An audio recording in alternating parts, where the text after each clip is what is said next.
don't know what I'll do. It was just a dream, and then it wasn't.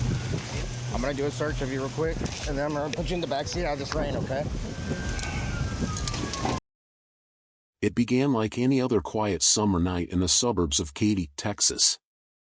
A calm neighborhood, the kind where porch lights flickered on at dusk and kids raced their bikes home before dark. Inside one of those homes lived a family that seemed ordinary in every way, hard-working parents, and two teenage twins who shared everything: school, friends, even inside jokes no one else understood. Their names were Benjamin and Megan Elliott. 17 years old. Bright, funny, inseparable. But what happened in that home on the night of July 28, 2021, would shatter that image forever. That night, at around 2:30 a.m., a frantic call came into 911. A teenage boy's voice, shaking, out of breath, and filled with confusion. He said, "I think I just killed my sister." When officers arrived, they found Benjamin Elliott waiting outside, still in his pajamas, trembling. Inside, his twin sister Megan lay on the bedroom floor, bleeding heavily from multiple stab wounds. She had been attacked in her sleep. The knife was found nearby, covered in blood. Benjamin kept repeating the same words, "I thought it was a dream. I didn't know what I was doing." Paramedics tried desperately to save Megan, but the injuries were too severe. She was pronounced dead at the scene. Benjamin was taken into custody. He didn't resist. He didn't fight.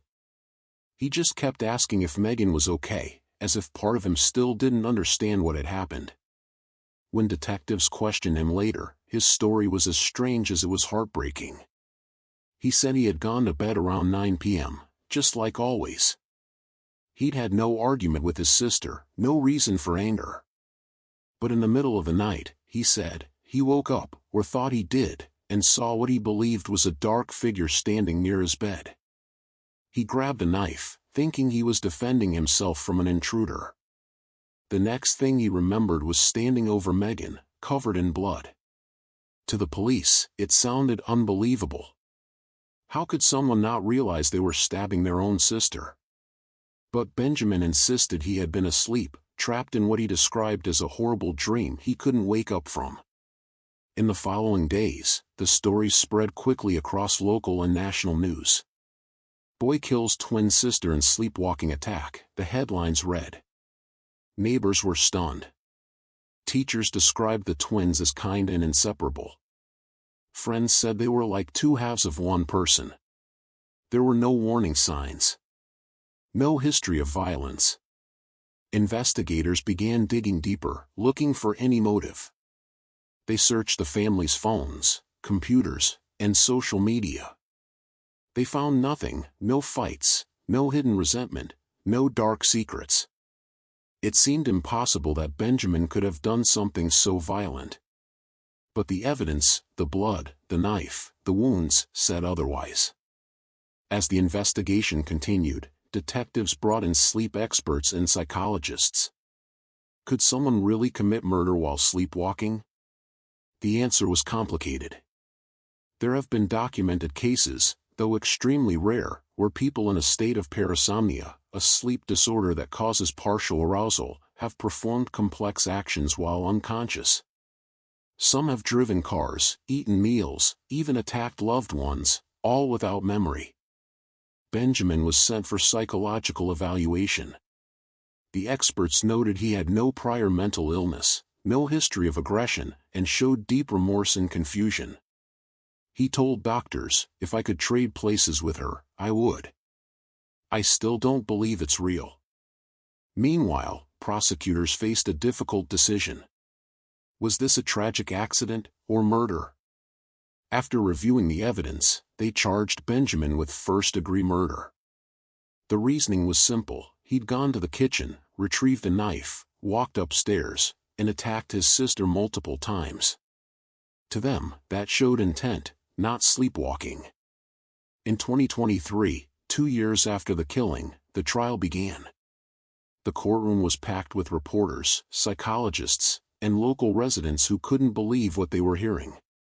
On one side, the prosecution painted Benjamin as a young man who snapped. They said maybe it was jealousy, maybe anger, but whatever it was, it ended with his sister's brutal death. They reminded the jury of the number of stab wounds, over 20. They said no one could do that and not be aware. They pointed to the fact that Benjamin had used his phone minutes before the attack, evidence, they argued, that he was awake, not asleep. Then came the defense. Their case was rooted in science. They brought forward neurologists who had studied Benjamin extensively. They said his brain showed signs consistent with parasomnia. They explained how, in rare cases, people can move, talk, and even display aggression while in deep sleep, their conscious mind shut off, their body acting on distorted dream impulses. One expert said, in these states, the person's brain is partially awake and partially asleep. They can perform actions, even violent ones, but have no awareness or control. It was a chilling thought, that someone could commit the worst act imaginable, and not even know it. The jury listened to hours of testimony. Friends described Benjamin and Megan's bond, how they would stay up late watching movies, playing games, talking about college. There had never been violence between them. Their parents described Benjamin as gentle and quiet, Megan as outgoing and bright. The idea that one would hurt the other seemed unthinkable. But facts are cold. They don't bend for emotion.